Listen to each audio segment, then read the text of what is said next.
The glow of the high-definition monitors painted Junho's face in a spectral, electric blue, casting long, sharp shadows across the expanse of his private office.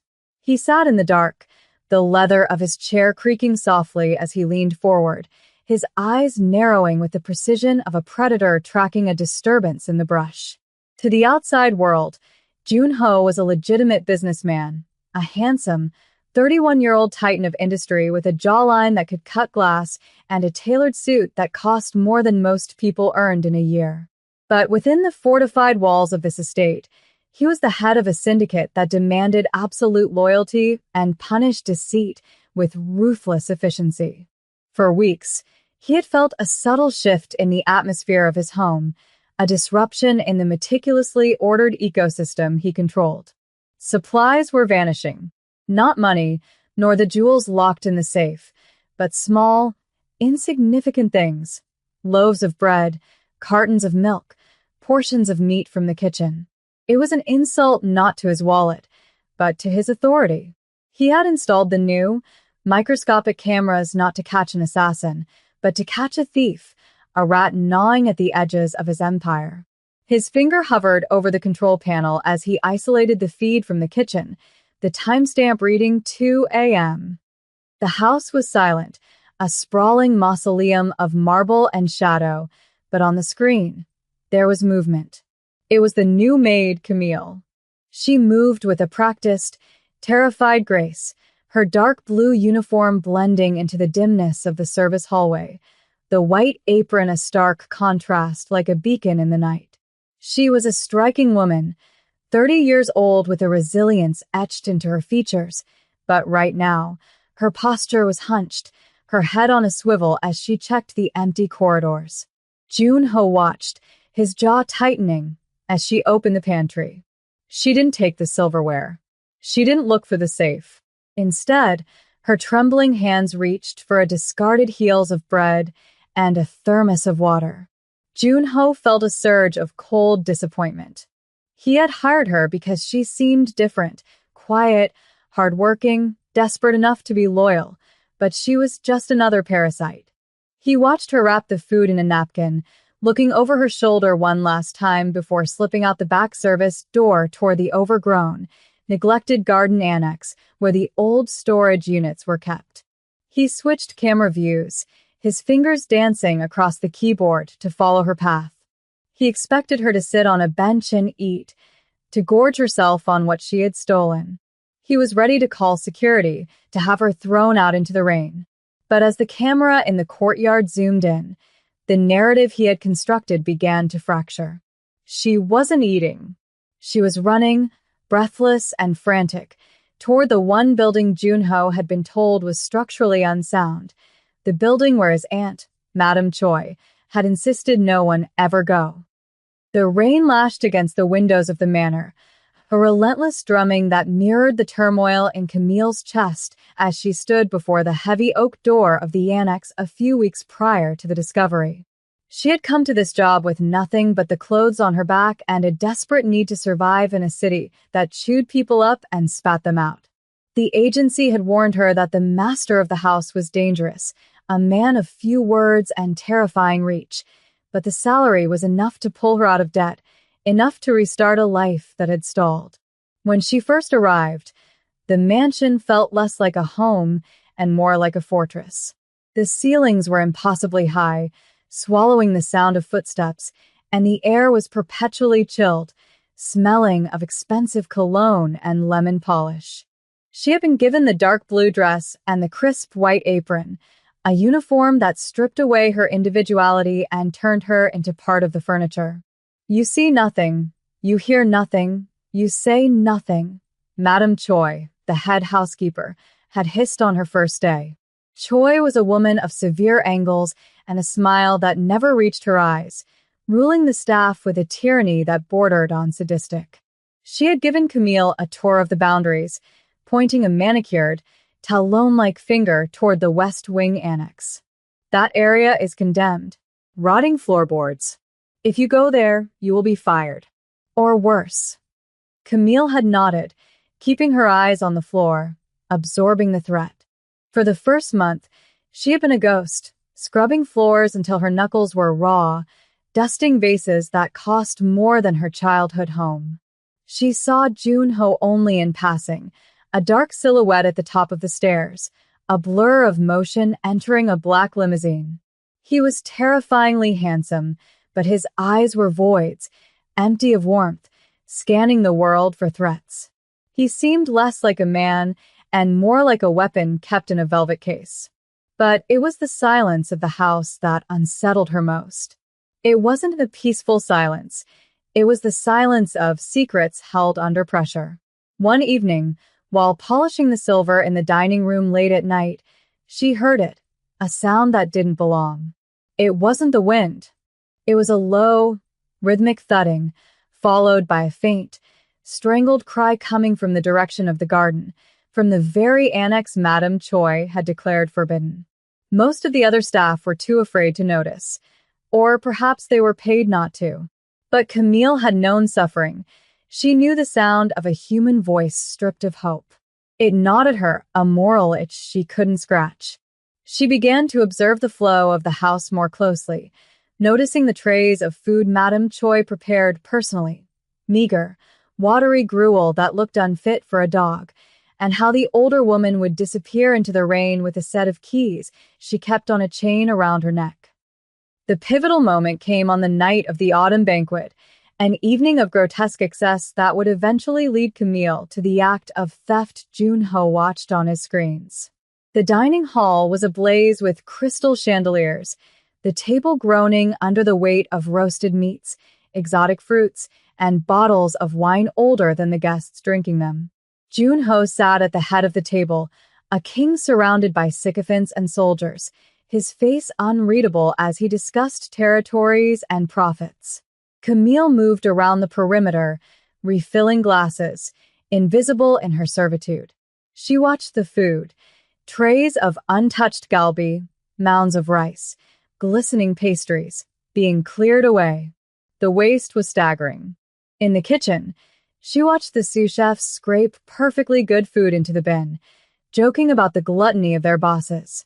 The contrast made her stomach turn.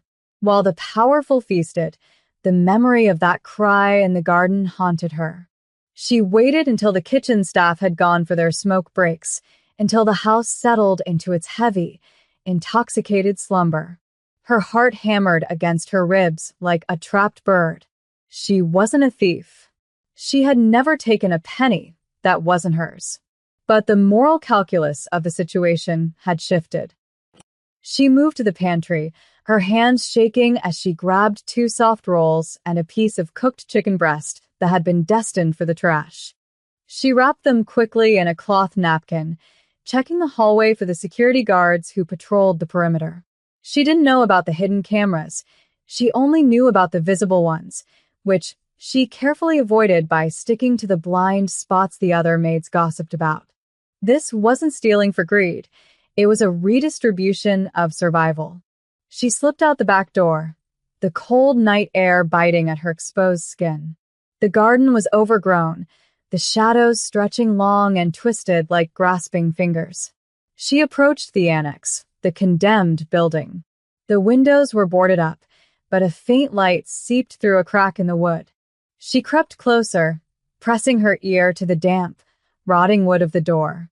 The sound came again, a whimper, weak and dry, the sound of a life fading. It was the sound of a mother. Madame Choi had told everyone the master's mother was in a luxury facility in Switzerland, living out her days in comfort.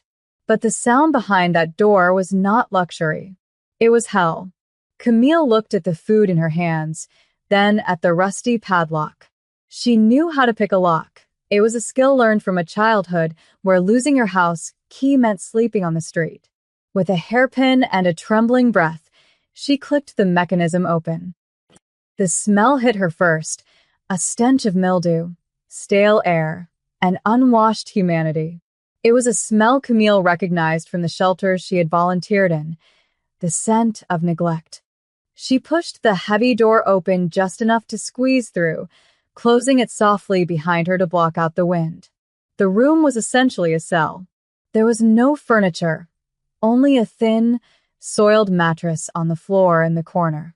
Huddled on top of it was a figure so small, so frail, she looked like a pile of discarded rags. It was an elderly Korean woman, her hair matted and gray, her cheekbones protruding sharply against papery skin. This was Mrs. Park, the woman who had given birth to the most feared man in the city.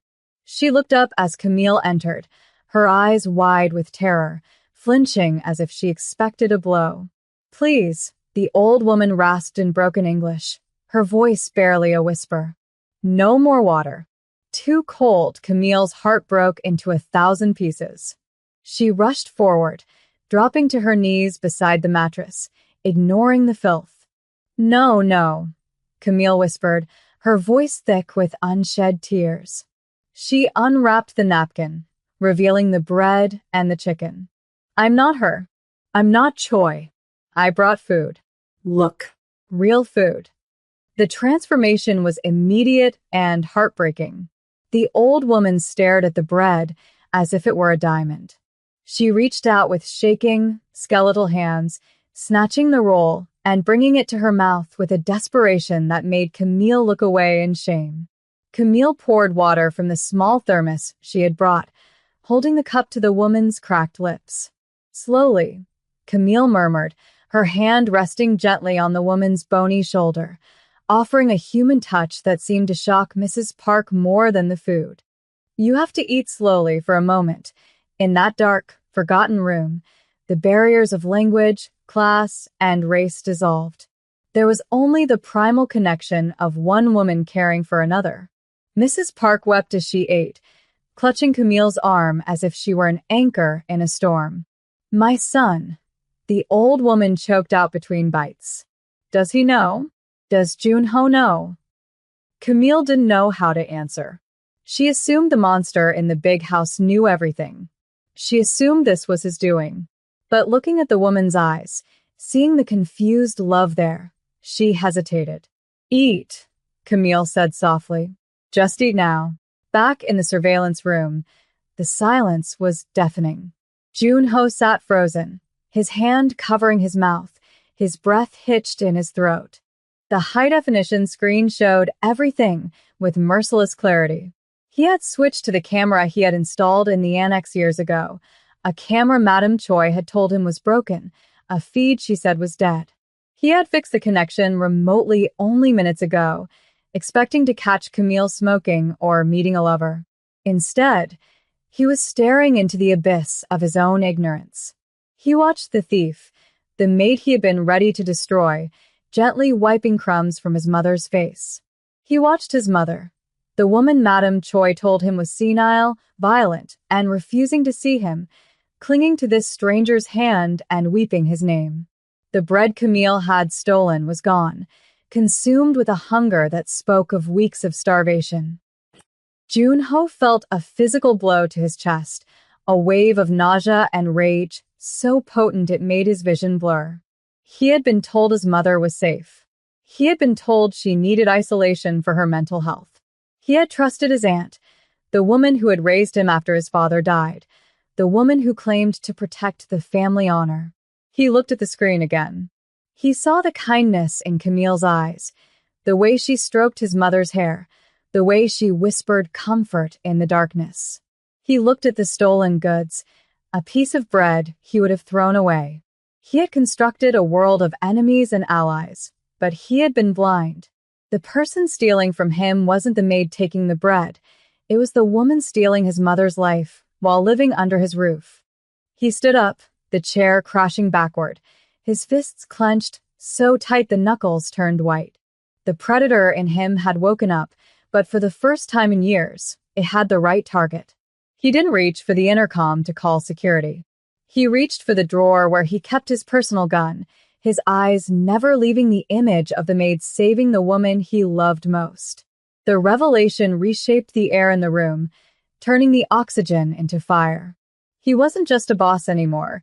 He was a son who had been lied to, and the reckoning was going to be biblical. The hallway leading from the surveillance room to the back exit was a corridor of suffocating silence. the kind of quiet that predates a violent storm.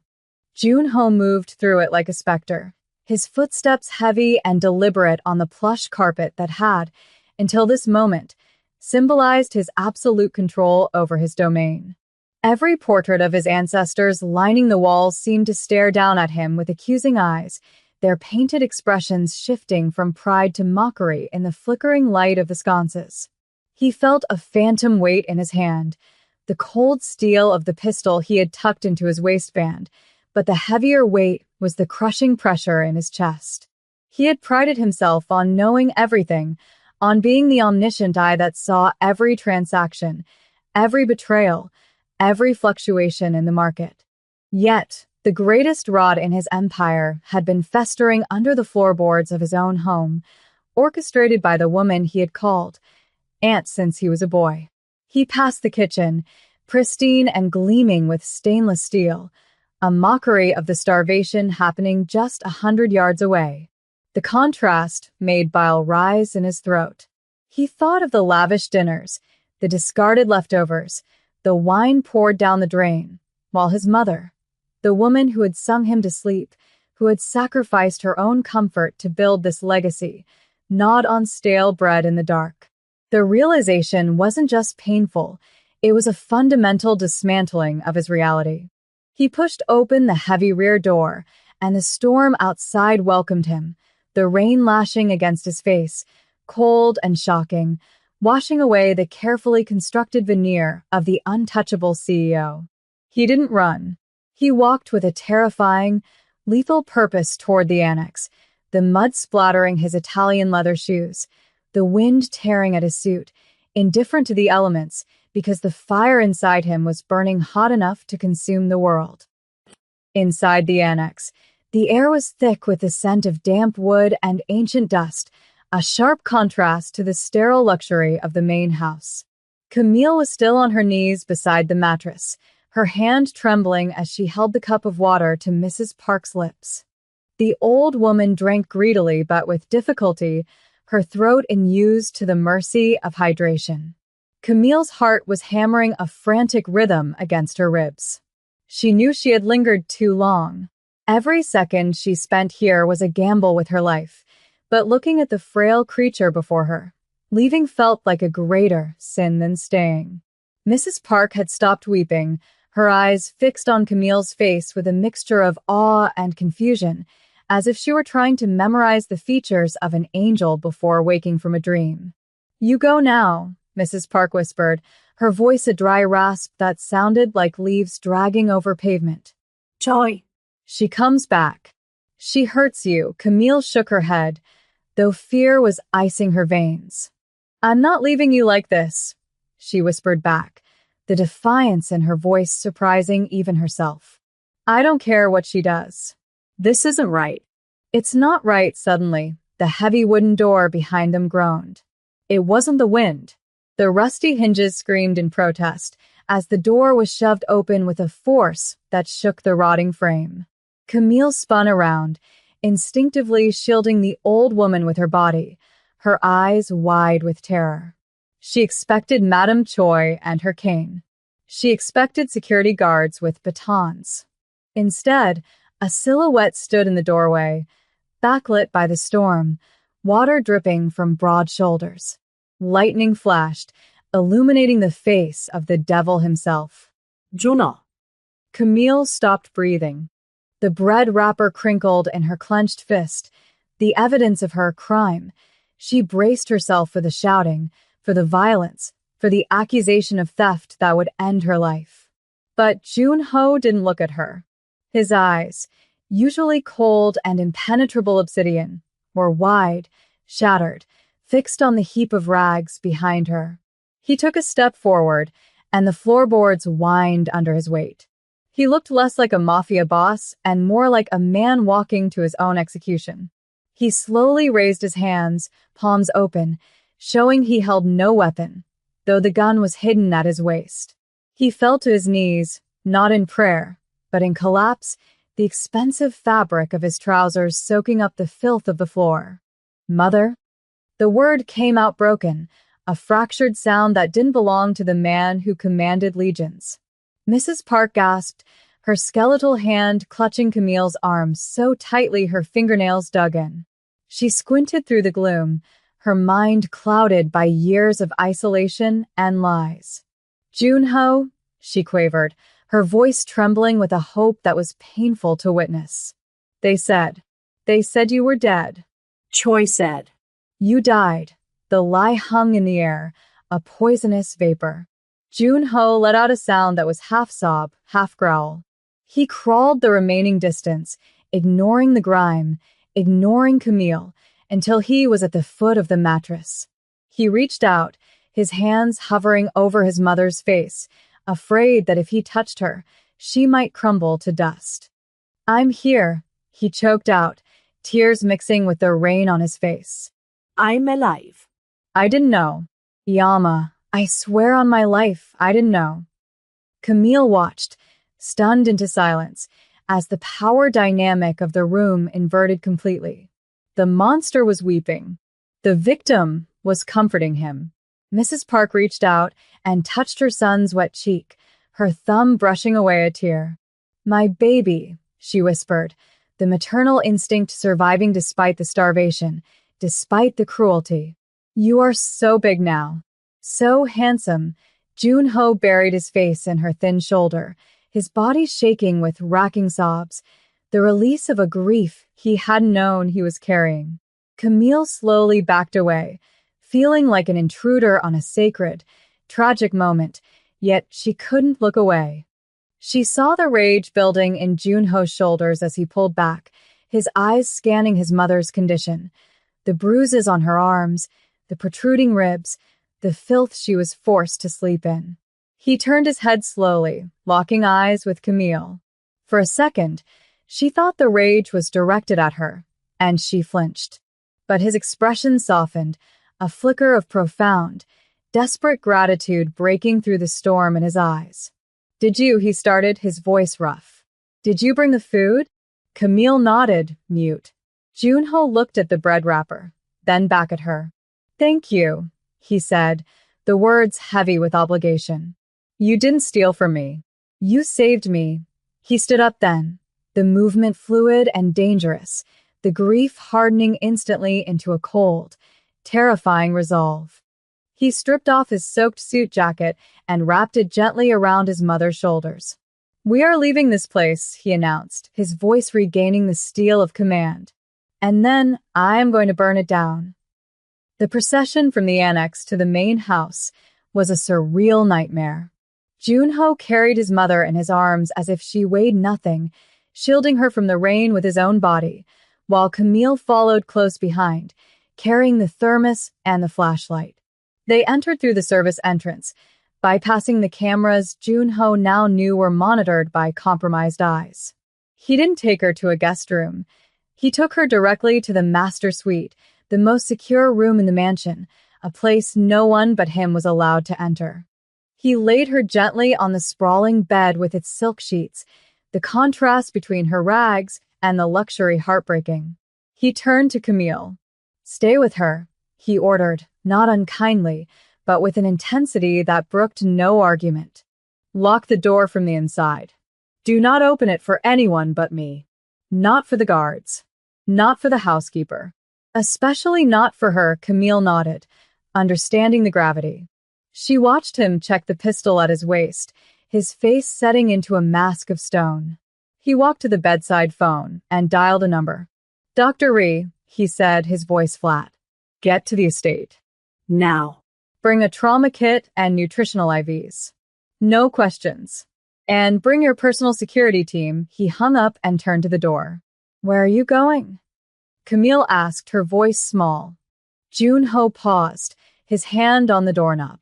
The look he gave her was void of humanity, a glimpse into the abyss of a man who had nothing left to lose but vengeance. "I have to go to breakfast," he said simply. "Madame Choi hates to be kept waiting." The sun was beginning to bleed through the heavy curtains of the dining room, casting long, red streaks across the mahogany table. Junho sat at the head, freshly changed into a pristine black suit, his hair slicked back, every inch the composed patriarch. The table was set for two. Silver cloches covered plates of steaming food, eggs, bacon, grilled fish, the smell of gluttony filling the air. He sat in silence, his hands folded on the table, watching the dust motes dance in the light.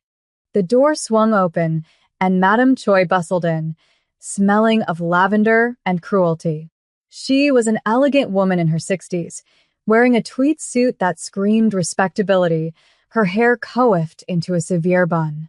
She smiled when she saw him, a tight, practiced expression that failed to hide the calculation in her eyes. "Jun-ho," she chirped, taking the seat to his right. "You're up early. The staff said there was a disturbance in the kitchen last night. Did you catch the rat?" She unfolded her napkin with a flourish, completely at ease. She had played this game for years, convinced she was the grandmaster, convinced Jun-ho was just a pawn who signed the checks. Jun-ho didn't blink. He poured tea into her cup, the liquid dark and steaming. "There was a rat," he said smoothly, his voice devoid of inflection. "A very large, very old rat. It's been eating away at the foundation for a long time." Madame Choi chuckled, picking up her fork. "Well, I hope you fire them. We can't have thieves in the house. It sets a bad example." She lifted the cloche on her plate, revealing a perfectly poached egg. "By the way, the agency sent a profile for a new maid. The current one, Camille. She's a bit skittish, don't you think? I saw her wandering near the West Wing. I think it's time to let her go." Jun-ho watched her cut into the egg, the yellow yolk spilling out. "The West Wing," he repeated thoughtfully. "You mean the annex? Where you told me the floor was rotting?" Choi didn't look up, focused on her meal. "Yes, dangerous. I keep it locked for everyone's safety." Jun-ho reached for the remote control sitting on the table beside him. "It's funny," he said, the temperature in the room dropping 10 degrees. "I had the structural engineer's report from 10 years ago pulled up this morning. The foundation is solid concrete." Choi paused, the fork hovering halfway to her mouth. She looked at him, a flicker of unease twitching beneath her left eye. "Paperwork is often wrong, Jun-ho. You know how contractors are." Jun-ho pressed a button. The large television screen mounted on the wall flickered to life. It didn't show the news. It showed the recording from last night. The timestamp. The dark room. Camille entering. And then the camera zooming in on the face of the woman on the mattress. The sound of the fork clattering onto the fine china echoed like a gunshot. Madame Choi stared at the screen, her face draining of color until she looked like a wax figure. On the screen, the dangerous prisoner was weeping over a piece of bread. Choi stood up, her chair screeching backward. This is a fake," she stammered, her voice pitching up into hysteria. "Deep fakes. Someone is trying to trick you." Jun-ho remained seated, watching her unravel with the detached curiosity of a scientist observing a specimen. "Sit down," he said.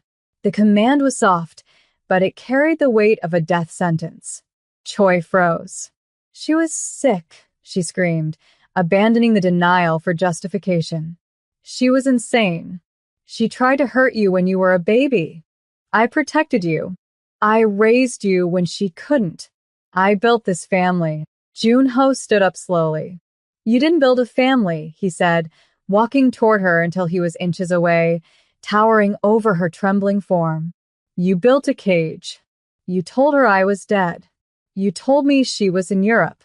You tortured her for 15 years, fed her garbage, and let her rot in her own filth while you wore her jewelry and spent her money." He reached out and ripped the pearl necklace from her neck, pearls that had belonged to his mother. The string broke, the pearls cascading onto the floor with a sound like falling rain. "I'm not going to kill you, Aunt," Jun-ho whispered, his voice terrifyingly calm. "Death is too quick. You like the annex so much? You like isolation." He signaled to the door. 2 large security guards entered, men who were loyal only to the paychecks Jun-ho signed. "Escort Madame Choi to the basement storage," Jun-ho ordered. "The one without windows." She stays there until I decide otherwise as they dragged her away. Screaming and cursing, Junho looked back at the screen, at the image of Camille holding his mother's hand. The debt he owed the maid was immeasurable. 3 weeks later, the estate was unrecognizable. The silence that had once suffocated the halls was replaced by the low hum of renovation. The annex had been demolished, the wood burned in a bonfire that Junho had lit himself, watching the symbol of his ignorance turn to ash. In the main garden, the overgrown weeds were gone, replaced by rows of winter flowers. The sun was out, crisp and cold, shining on the glass table on the terrace. Mrs. Park sat in a wheelchair, wrapped in a thick wool blanket, her face still thin but her eyes bright and alert. She was watching the birds, a small smile playing on her lips. Camille sat across from her, not in a maid's uniform, but in a simple, elegant blouse and trousers. She was peeling a pear, slicing it into thin, manageable pieces for the older woman. The dynamic had shifted. She was no longer a servant, but a companion, a guardian whose loyalty had been forged in fire. She laughed at something Mrs. Park said, a genuine, warm sound that carried on the breeze. Junho watched them from the balcony of his office, a mug of coffee in his hand.